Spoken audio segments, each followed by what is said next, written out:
Hi friends, இன்னைக்கு ஒரு குட்டி ஸ்டோரி பார்க்கலாமா? வயிற்றில் அடித்த வெற்றி. ஒரு நகரத்தில் ரஹீம் என்ற ஒருவர் இருந்தார். அவர் ஒரு சிறிய கடையில் பல வருடங்களாக தொழில் செய்து வந்தார். அந்த கடைதான் அவரது குடும்பத்தின் ஒரே வருமானம். காலை முதல் இரவு வரை உழைத்து பணம் சம்பாதித்து தனது குழந்தைகளின் படிப்பு, வீட்டு செலவு அனைத்தையும் நடத்தி வந்தார். அந்த சேம் பகுதியில் புதிதாக ஒரு பெரிய பணக்காரர் கமால் வியாபாரம் செய்ய நினைத்தார்.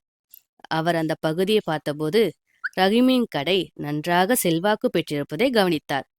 இந்த இடம் நல்லா இருக்கே, இந்த கடையை காலி பண்ண சொல்லிட்டா நாம ஒரு பெரிய கடை வைக்கலாம் என்று நினைத்தார். ஒரு நாள் அவர் நேராக பில்டிங் உரிமையாளரை சந்தித்தார்.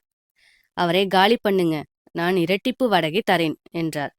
உரிமையாளர் பணம் பார்த்து சற்று யோசித்தார். சில நாட்களில் ரஹீமிடம் நீங்கள் கடையை காலி செய்யணும் என்ற செய்தி வந்தது. அந்த செய்தியை கேட்ட ரஹீம் திகைத்து நின்றார். இந்த கடை இல்லனா என் பிள்ளைகள் எப்படி சாப்பிடுவாங்க என்று மனமுடைந்தார்.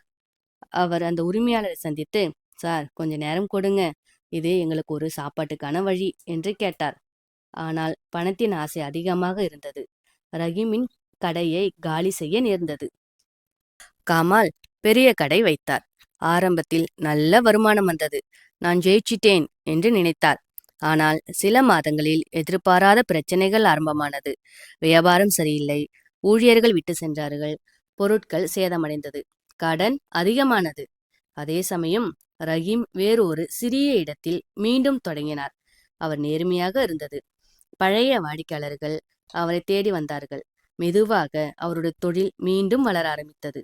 ஒரு நாள் கமல் ரஹீமை சந்தித்தார். நான் பணத்தால உன்னை வெளியேற்றினேன், ஆனா எனக்கு அமைதி கிடைக்கல. உண்மைய சொல்றேன், நான் தவறு செய்தேன் என்றார். ரஹீம் சிரித்தார். அண்ணா, வயிற்றில் அடிச்சு முன்னுக்கு வந்தா அது வெற்றி இல்ல, நேர்மையா வந்தா அதுதான் நிலையான வெற்றி என்றார். இந்த கதையின் மூலம் நம்ம என்ன தெரிஞ்சுக்கணும்னா, ஒரு அப்பாவியிடம் இருந்து பறித்து நம்மால் உயர முடியாது. வயிற்றில் அடித்த வெற்றி நிலைக்காது. நேர்மையான வழிதான் நீண்ட நாள் வெற்றியை தரும். யாரையும் ஏமாற்றி நினைக்காதீர்கள், அது நம்மையே ஏமாற்றும். நேரம் எடுத்து போனாலும் பரவாயில்லை, ஆனால் நேர்மையான வழியை தேர்ந்தெடுங்கள். இந்த மாதிரி ஸ்டோரிகள் உங்களுக்கு வேணும்னா குருலட்சுமி சேனலை சப்ஸ்கிரைப் பண்ணுங்க. தேங்க்யூ.